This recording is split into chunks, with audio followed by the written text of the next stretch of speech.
We live in a world that allows us access to multitudes of information, and we can hear hundreds of voices speaking truth and facts. So, what does it mean to speak for God?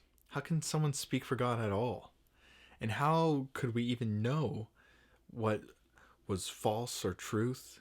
The important aspect of the role of the prophet wasn't that they spoke about the future, but that they spoke the words of God. It was an important part of prophecy that what they said was truth. So to recognize good prophecy is to recognize truth telling.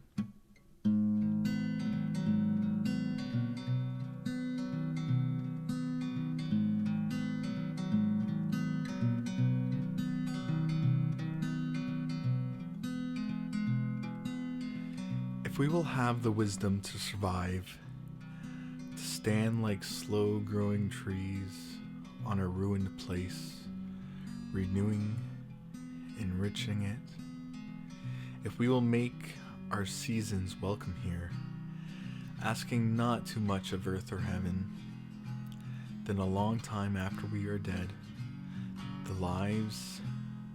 our lives prepared, will live there. Their houses strongly placed upon the valley's side, fields and gardens rich in the windows. The river will run clear, as we will never know it, and over it, bird song like a canopy. On the levels of the hills will be green meadows, stalk bells in noon shade.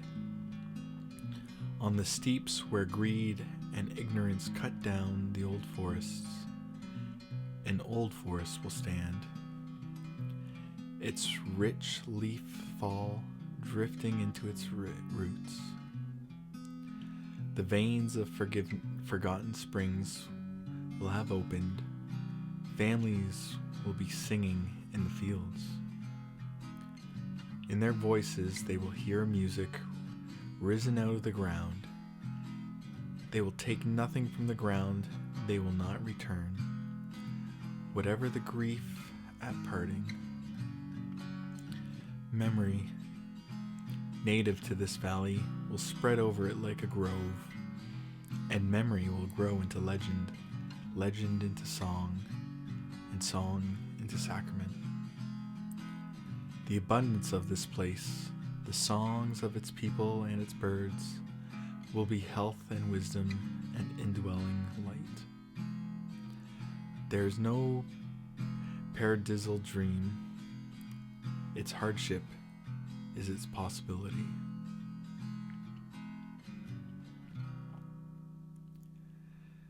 That was Visions by Wendell Berry, and this is our call to worship for today.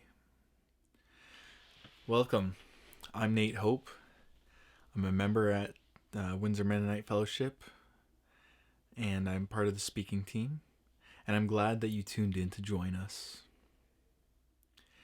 If you read through the Bible, you'll find stories about prophets.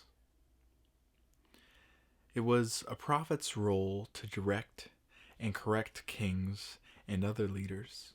So spake the Lord to me in the darkness of my heart. And I told his words to all of ye who asked to me a king. And I said to ye, this king will take your sons.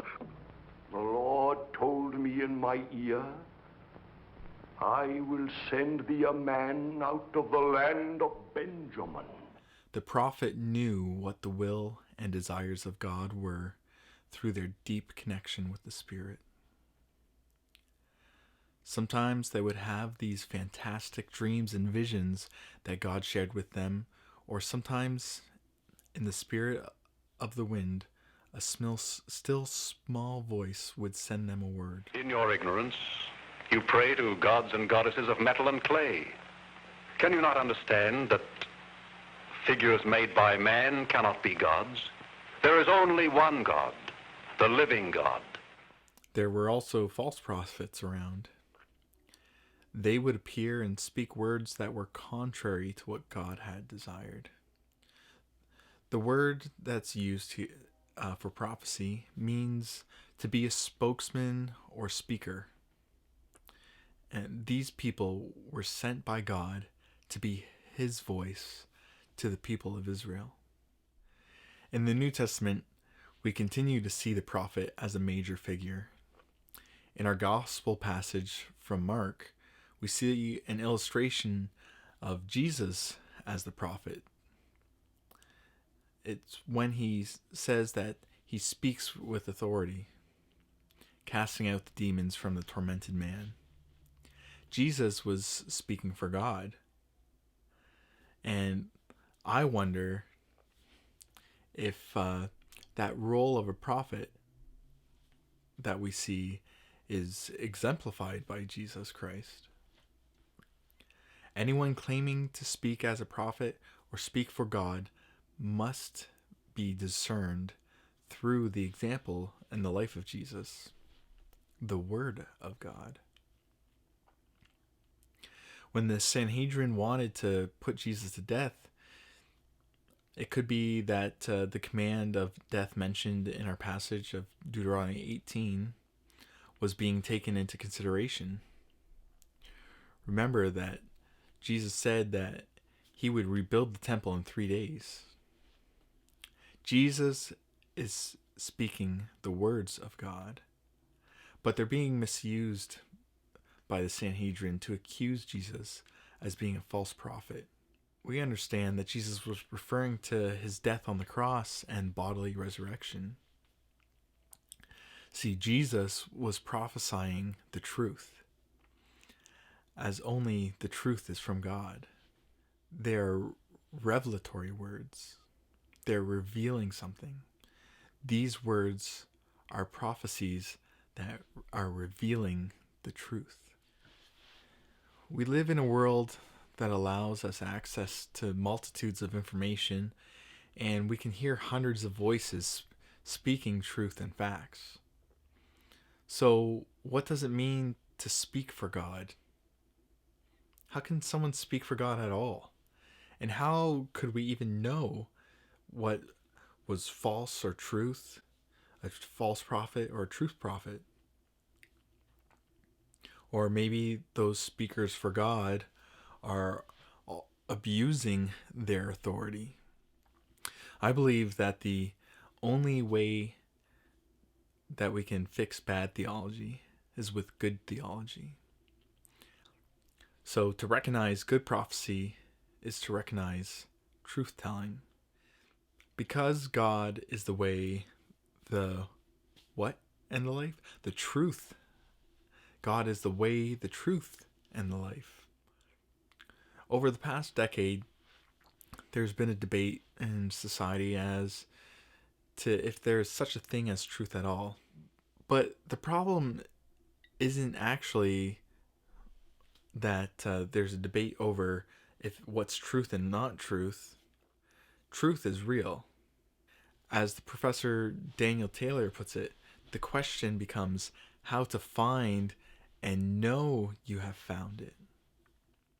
There's so much information, it's difficult to sort through it all. I can easily doubt anything I come across, especially if I find it on social media. I accept that I don't know and can't know everything. But just because I can't have certainty doesn't mean I can't have truth. Certainty and truth are not the same. I can have truth and not be certain. That is where faith becomes important. Now, there's no shortage of people who claim to speak for God or speak the truth. So how can we recognize where it is? In the 1500s, the Zwackau prophets were going around proclaiming that the Bible is secondary to their direct revelation of God. They would also go on to be part of the violence in the Munster Rebellion, leading to a split within the Anabaptist movement. It doesn't take much difficulty to think of people who have prophesied the end of the world just to have the event fall flat. But then there's people like Wendell Berry who in his poem that we read, he talks about the possibilities if we don't take care of creation, or if we do. That's a form of prophecy. What about those who go on prophesying about dangers of injustice, like Dietrich Bonhoeffer and Martin Luther King Jr.? The important aspect of the role of the prophet wasn't that they spoke about the future, but that they spoke the words of God. It was an important part of prophecy that what they said was truth. So, how can we recognize what is true? Let me suggest to you 3 ways to help us discern what's true. First, that we reflect on our experiences. Each of our life experiences can be a valuable tool to discern the truth. We each have Christ within us. And I think that we need to be open to listening to what Christ is saying to us through our experiences. Those experiences, they're memories from things that we've done, heard, or seen. We all have stories that we've inherited, and those stories have formed and shaped us. I believe that our stories are part of this larger reconciling work of Christ. Part of our stories can help piece together the truth. Second, we can submit whatever it is that we're bringing to our larger community.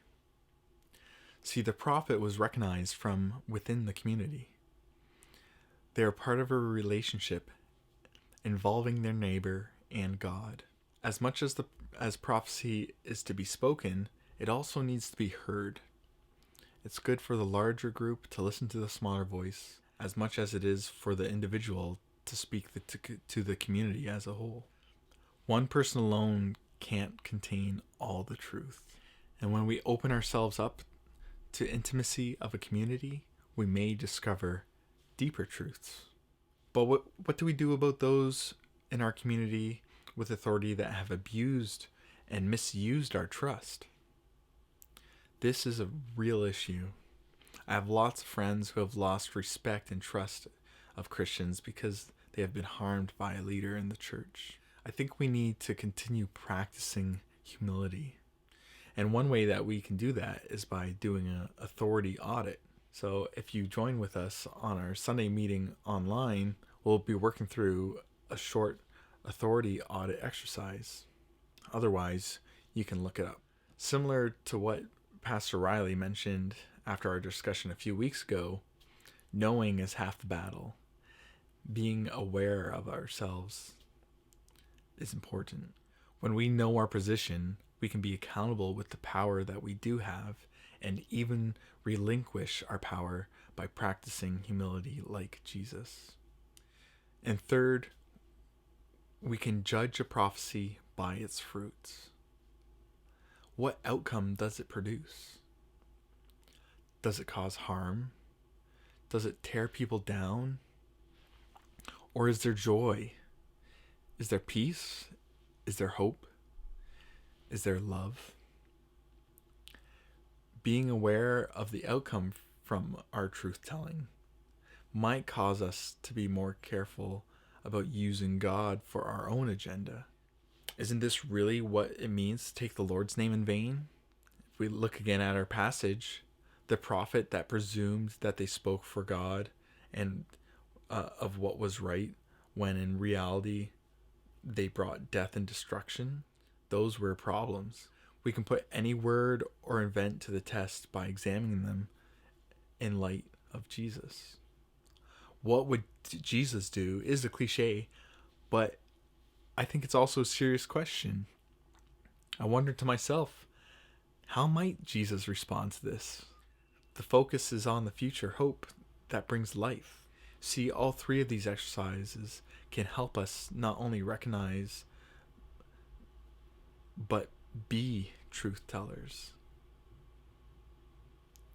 We could all benefit from listening to prophets. These truth tellers, they call us to be better people, to love God and to love our neighbor more. They call us to care for the poor and those that we have pushed to margins in society. As you go on your day, may you trust that you can handle the truth, because God is with you through the whole process. Now go in peace to love and serve the Lord.